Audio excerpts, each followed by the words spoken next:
My name's Alex, and I swear I only came to fix a pipe. But I walked out barefoot, with a shattered phone, and the feeling that I'd just been part of some absurd reality show. Because when a woman in pajamas calls you over with a glass of wine in her hand, and then her furious husband shows up, you start reevaluating your life choices. But let me start from the top. I work as a plumber in Austin. Solo. No office, no dispatcher, just me. An old Ford F-150, and a tool backpack that permanently smells like WD-40 and copper. Most of my clients are older ladies whose faucets have been leaking since 2004, or young couples who say, "Something's dripping, but we're too scared to check." And honestly, I don't complain. The work is simple, honest, and sometimes even appreciated. But that day, I just got unlucky. The call came in around 5. The day was winding down. I was finishing my third Speedway coffee when my phone rang. "Hey, is this Alex?" The voice was female, confident, slightly raspy like someone a glass or two in. "I've got a pipe in the kitchen. It's bubbling, and the smell like something died in the sink. It's urgent. Can you come?" I checked my list. All jobs done. House on the southwest side, near Barton Creek. Fancy neighborhood. If they're paying, I'm coming. I can be there in about 40 minutes. If that works. Perfect. I'll be waiting. I'm Michelle. I wrote down the address, started the engine, and drove off. Austin was slowly settling down. Cars slipped into garages. The sun dipped behind the trees. Streetlights just beginning to flicker on. I pulled up to the house 2 stories. Brick, tidy lawn, warm light coming from the kitchen window. Everything looked normal until the door opened. Michelle stood there barefoot, in a soft cream-colored robe, holding a glass of white wine and looking genuinely happy to see me, like we were old college friends. "Alex?" Her smile was huge. "Come on in. I already opened the cabinet under the sink. It's a mess in there. And sorry for how I look. I've been home alone all day and, well, I relaxed." "No worries," I mumbled, stepping inside. "Show me what we've got." The kitchen looked straight out of a catalog. Marble countertops, induction stove, hardwood floors, and a strong, specific smell. I leaned toward the sink. That familiar scent of standing water and food waste. Checked the drain clogged, but nothing extreme. Most likely grease or food scraps. Pretty standard. I'll clear it out, good as new. "Tea? Or maybe a glass of wine?" she asked, sitting on a bar stool, resting her head on one hand. "Thanks, but I'm working," I replied, pulling out the auger. She laughed, loudly, and maybe a bit too much. "You plumbers are so boring. All you care about is your tools." I didn't answer. Not because I didn't know what to say. I just had work to do. Hooked up the auger, started clearing. A few minutes later, the sink gurgled, and the water drained. Textbook. All done. Let me pack up and click. The front door. Loud, heavy. And a second later, a voice echoed from the hallway. "Michelle? Who's here?" Michelle froze. The wine glass in her hand trembled just a bit. Then, forcing a tight smile, she stood and took a step toward the kitchen entrance. "It's the plumber for the sink." At 8 p.m., the man's voice was dripping with sarcastic irritation. "In a robe? With wine?" I stood up, gently placed the auger into its case, and took a few steps toward the door. Standing in the doorway was a tall man, athletic build, with the kind of face you'd see on a Choose Rage billboard. He looked at me, at the tools, then at his wife. "Are you freaking kidding me?" "Jeremy, calm down," Michelle said, her voice calm, but the tension between them was thick like the air before a storm. "I just called the plumber. The smell, remember?" He looked down at my shoes. I had taken them off at the entrance. Out of habit, didn't want to mess up the hardwood floors. "Put your shoes on and get out," he said, staring at me. "Now." "Look, I said get out," he snapped. "You think I'm stupid?" Michelle tried to speak, but he cut her off. "That's it. Out. Now." I raised my hands, grabbed my case, and headed for the door. My sneakers were neatly placed by the entrance, but I didn't even get the chance to put them on. He slammed the door. Literally, in my face. I stood on the porch, in my socks, holding my tools, with only one thought in my head. What the? I walked down the steps, heading toward my truck, when I heard the doors swing open again. Michelle came running out barefoot. Wait, your shoes. She held my sneakers, her face apologetic, with a smudge of wine on her lip. I'm sorry about him. He has his moments. I didn't mean for this, but what happened next burned itself into my memory for life. Behind her, Jeremy stepped out, and his face wasn't just angry anymore, it was unhinged. You ran after him? Are you freaking kidding me? You ran after him? I didn't even have time to step back before it all spiraled out of control. Dear listeners, if you enjoy my stories, please subscribe to the channel. This way you won't miss the new tales I'm preparing with love for you. I always thought of myself as the calm type. The kind of guy who takes a breath, walks away from drama, doesn't get into fights. But when a huge guy is yelling at his wife right behind you and you're standing on a concrete walkway in your socks, that calm turns into thin ice, cracking with every step. Jeremy, stop! Michelle raised her hands, like shielding herself, even though he hadn't touched her. Yet, you ran after him. He jabbed a finger in my direction, right in front of me. In your damn robe. Are you serious? Their watch to wait? He came because I called. I told you the pipe was a mess. The smell was awful. I don't give a damn what it smelled like. He stepped closer, and that's when I finally snapped out of it. Hey, I said, trying to keep my voice steady. I'm just the plumber. You called, I came. That's it. I'm leaving. Barefoot? He smirked at my socks. What? Scared to get the floor dirty? I clenched my jaw. Too much emotion for a basic service call. I just wanted to grab my shoes and get out. The whole situation felt surreal evening air. A fancy house, a woman with wine and panic in her eyes, a husband ready to break my jaw, and me holding car keys in one hand and sneakers in the other. Just let me go, okay? I said. I'll take my shoes and what? Run off to another drunk housewife? He took a step closer. Just 2 steps between us now. Or maybe come right back in case she's still waiting for you? Michelle grabbed his arm. Jeremy, enough. You're the one who barged in and started yelling. I just called a repair guy. That's it. You always blow things out of proportion. He yanked his arm away, and she stumbled. Her wine glass slipped and shattered on the doorstep. Oh, I see. His voice dropped. Calmer. And somehow, that was worse than the yelling. So now it's my fault? I stood there with my shoes in my hands, feeling the tension stack up. I knew how scenes like this ended. Not with a punch, no. Worse. With moments you regret for the rest of your life. Michelle, I said quietly, it's okay. I'm going. She looked at me. There was something strange in her eyes. Not fear. Something else. Sadness? Regret? Alex, I'm sorry. I didn't want it to turn into this. I nodded. I wanted to say something clever. Or maybe just make a joke. Like, well, that was a fun evening. Thanks. But the words wouldn't come. I stepped back toward my truck, pulling my shoes on as I walked. And then Jeremy lunged toward the door again. Get lost before I call the cops, he shouted after me. Tell them what you were doing at another man's house with his wife after dark. I stopped and turned around. Seriously?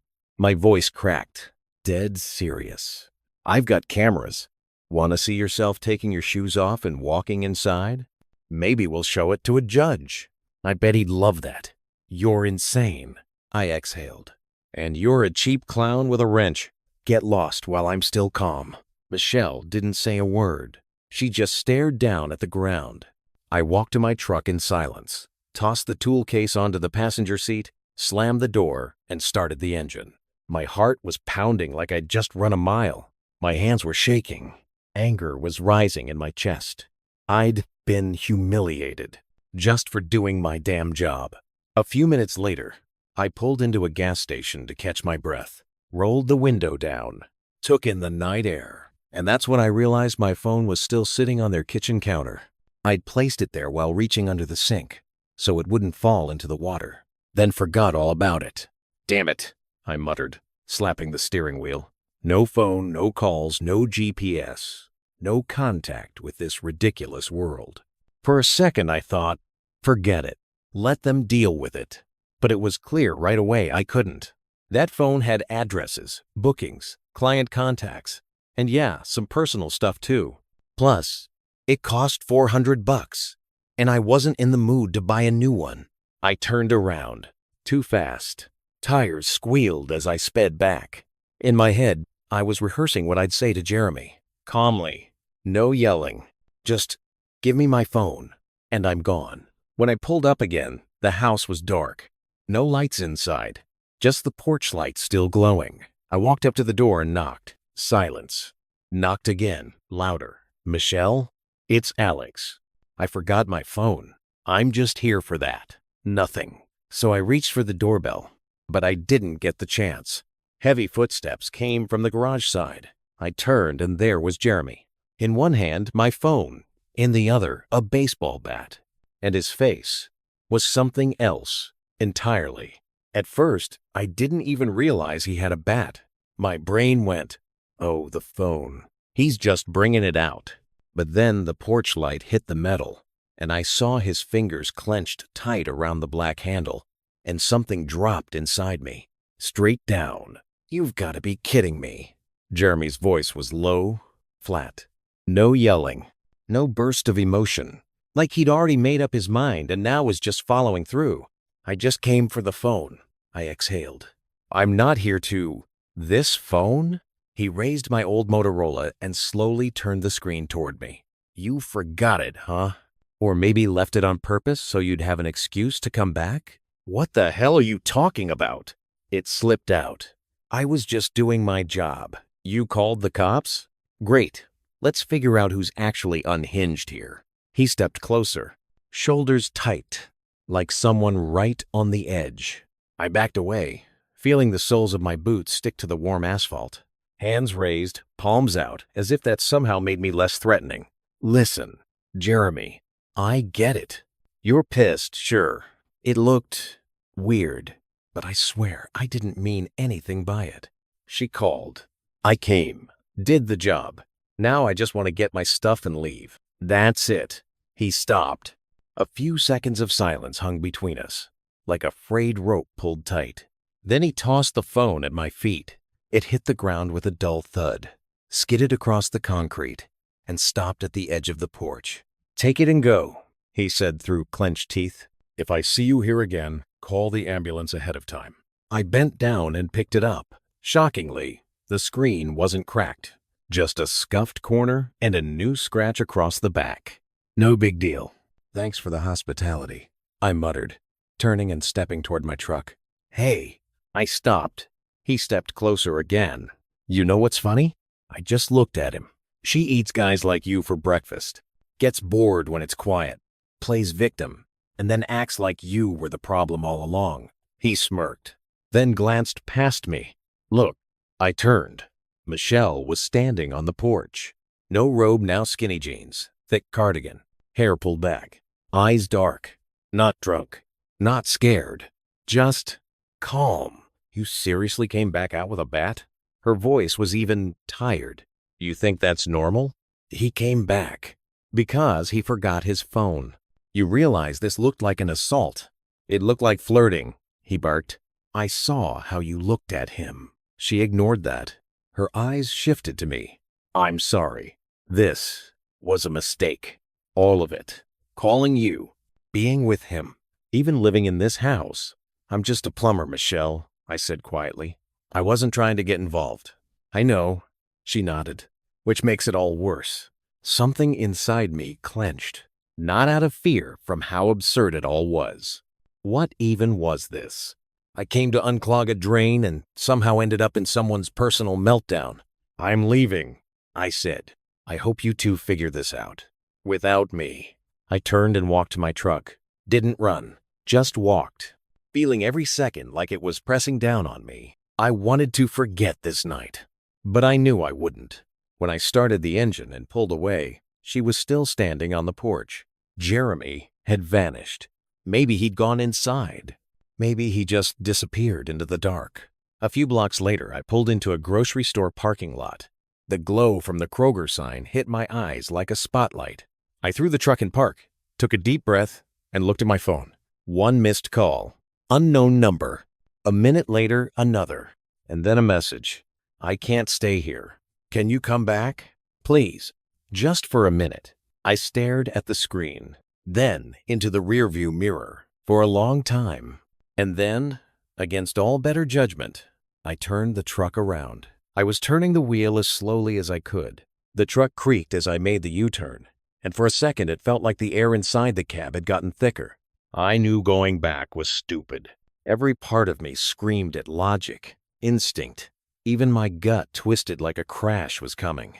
But I drove. I didn't even know what I expected. An apology? An explanation? Maybe I just needed to see she was okay. After everything that already went down tonight, how much worse could it get? The house looked just as quiet. The porch light was still on, like someone had left it burning for an idiot like me. The door opened the moment I stepped out of the truck. Michelle, a bag in her hand, tears on her face, already dried. I'm not joking, she said right away. I can't stay there anymore. I packed everything. I've got a friend in Waco, but she needs some time. Can you just drive me downtown? To a hotel or something? I nodded. No questions. No conditions. I'm not a hero, not a rescuer, but I couldn't leave her there. Not after that. She got in, buckled up, and we drove. 10 minutes of silence. Just the soft rustle of the bag on her lap and the occasional sniffle she tried to hide. He's not always like that, she finally said. I don't want to hear it, I replied. Really? It's none of my business. But if you walked out of that house with a bag that says, enough, she nodded, staring out the window. I spent years convincing myself it was normal, that his jealousy meant love, that when he threw things, it was just a moment. And then he'd apologize, take me to dinner, promise it'd get better. I stayed quiet. But tonight it just clicked. She turned to me. I called you out of habit, not a plumber someone, anyone. Someone who would show up and fix it, who'd be normal. His place. I didn't exactly fix it, I chuckled. I got thrown out in socks. She let out a small laugh. Weak, but real. But you came back. We pulled up to a motel on Burnett Road. Not fancy, but clean. The vacancy sign glowed red. I cut the engine. You want me to wait while you check in? No. She shook her head. Thanks, Alex. Really. For everything. I nodded, unsure what else to say. She opened the door, stepped out, and closed it gently behind her. I stayed in the seat. A couple seconds later, she knocked on the window. I rolled it down. I wasn't trying to flirt with you, she said softly. I really did call because of the pipe. But when you came in, it was just so easy. Calm. You were just normal. And I realized how long it's been since I had that. I swallowed. I'm really sorry it turned out like this. Yeah, me too. She went inside. I sat for another minute, then drove off. The night air was cool. Austin, like always, whispered through the open windows. Asphalt, hot dust, and somebody's late-night pizza. I got home around midnight, turned off the lights, got undressed, sat on the edge of the bed. The phone rang. Unknown number. I answered. Alex? A man's voice. Familiar. This is Jeremy. We're not done. I stood. Look, if you just listen, you think you're some white knight, right? Ride in, save the day, steal my wife into the sunset? I know where you live. She told me. You think I'm gonna let you come between me and my family? I pressed the phone closer to my ear. She left because she was scared.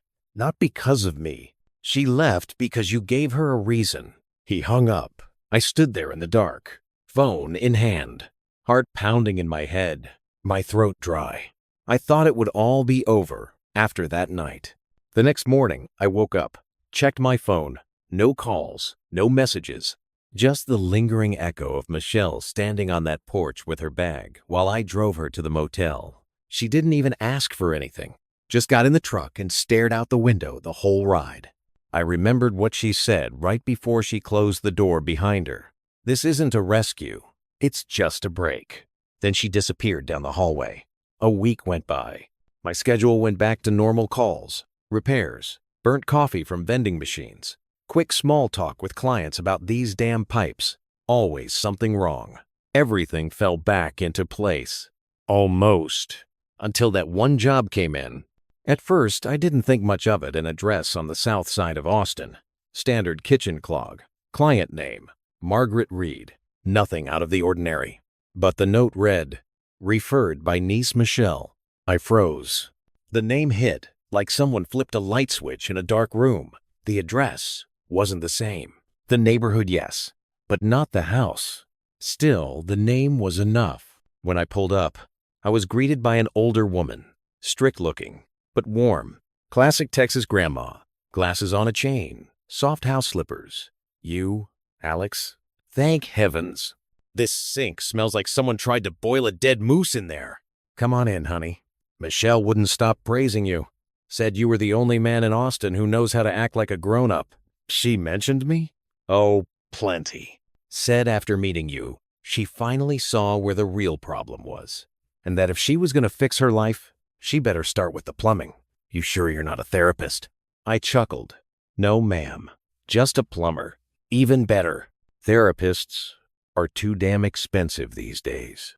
Inside, the place was clean, simple, homey. I headed to the kitchen, peeked under the sink. Same old story.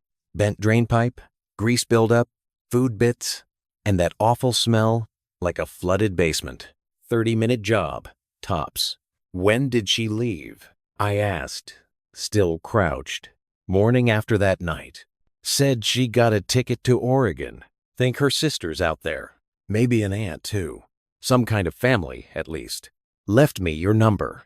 Told me, if your house starts stinking, call Alex. He knows how to show up, not just when it's convenient. I paused for a second, then got back to the snake. Half an hour later, the job was done. Drain cleared. Stink gone. I washed up, packed my tools, and headed for the door. Just as I stepped out onto the porch, Margaret called after me. Hey, Alex? I turned around. Thank you for everything. You helped her more than you think. I just fixed a pipe. She shook her head. Sometimes, all it takes to break free is someone walking in. No agenda, no questions, no judgment. Just showing up. I nodded, smiled, got in the truck. As I pulled off the street, I noticed a new name on the neighbor's mailbox. J. Caldwell. Guess Jeremy sold the place. Or left. Or got pushed out. I didn't Google it. Since then, I've added a little something to my uniform. A small sign I keep in the glove compartment. Sometimes I stick it on the porch when I show up for a call. Is your husband definitely not home? Funny, maybe. But these days, it's better to be sure. Thank you for listening to the story until the end. If you enjoyed it, give it a like, subscribe to the channel, and leave a few words in the comments. It's important for me to know what you think.